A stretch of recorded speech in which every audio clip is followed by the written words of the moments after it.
so much yet again for taking the time to speak to me. This is the time to do it, and it's really important for, I think for fans to get a little bit of insight into what it is we do, because maybe they understand a little with a little more precision, what it takes for us to do this, and that we, in fact, every one of us on these films have done this for the fans. We all will talk about at times how are the fans going to receive this? What do the fans think about this? We want to be in their heads and hearts. So we try to give them everything that they're just going to love. We talked before Halloween Kills hit theaters. How was that experience filming that film, and when it came out, the reaction that fans had to it? It's really funny because shooting all three of these films has been identical. You rarely have this experience when you're working in the film industry, where you get to make three films with the same director and the same producers and the same camera operators and director of photography, the same special effects makeup, the same cast. So we were such a well-worn, broken in machine by the time we got to Kills. And by the time we got to Halloween Ends, man, it was just it's just old home week, man. We're hanging with our family, our friends, and just having a blast. But I've got to say, Halloween Ends was difficult because of the COVID thing. It was so restricted. We couldn't bring anybody on set to visit. I had to be tested every other day, and I stayed very careful. We rented a house in Savannah, and I stayed very careful not to go out, not to be around people, because if I had tested positive, they would have had to shut down production for 10 days. And that's like $500,000 to $1 million a day that they would have lost. So I didn't want to be that guy. You know what I mean? I stayed very, very, very healthy. I think a lot of people felt the same way in terms of they didn't want to be that person that caught it and spread it to someone else. So definitely relatable and understandable. Not Yeah. a $1 million project though. I'm sure Right. that opportunity. Michael Myers is flesh and blood, but a man couldn't have survived that fire. Halloween Kills was an in-your-face, brutal abridging between Halloween 2018 and obviously the finale, which is Halloween Ends. So what are your thoughts on the film coming up? Well, this really is one big film. Halloween 2018 is the first act. Halloween Kills is the second act, and Halloween, Ends is the third act. Really, what do you do? What does a good film do? You build up to the crescendo in the third act. And so that's what Halloween Ends is. It's the third act. It's the crescendo. It's the coming together of all the pain and agony and fright and violence and that Jamie has lived with for 40 some odd years. David Gordon Green and Danny McBride, they have a really nice rhythm going here. And what you learn to do is, when you're working with that level of talent, when it comes to directing and producing, you just trust. I was certain that I saw him watching me. You pretend like you moved on, but you're actually just obsessed with death. So basically, I trusted when I showed up that, that what they had created for Halloween Ends was going to be exactly where we needed to be. And it was.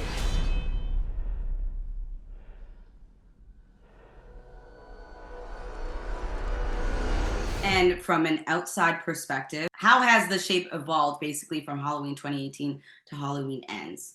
Really, the character takes over me when I'm working. And so I become that character with that little piece of my brain that can still monitor to, make sure I don't go overboard and hurt somebody, to make sure I catch my lights, to make sure I know which camera lenses they're using, so that I know where the parameters of my space can, and movement can be.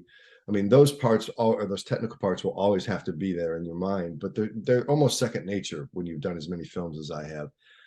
Embodying this character, I don't think I could have done this had I not done all the work I've done coming up, the acting, the studying, all the stunt work I've done, but more importantly, all the psychological work I've done on myself, the psychological, emotional work, the spiritual work, and working with shaman in South American shaman doing plant medicine, ayahuasca, working with African shaman doing ibogaine, which is not for the faint of heart, and doing sweat lodges and doing peyote rituals with First Nations people.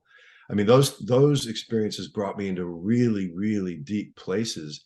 And Aaron Rodgers is basically advertising ayahuasca now. The world is starting to discover that there's great value in these plant medicines and these indigenous peoples and how they used these products of the earth. I will say that doing the iboga, I did with African Shaman, is, like I said, is not for the faint of heart.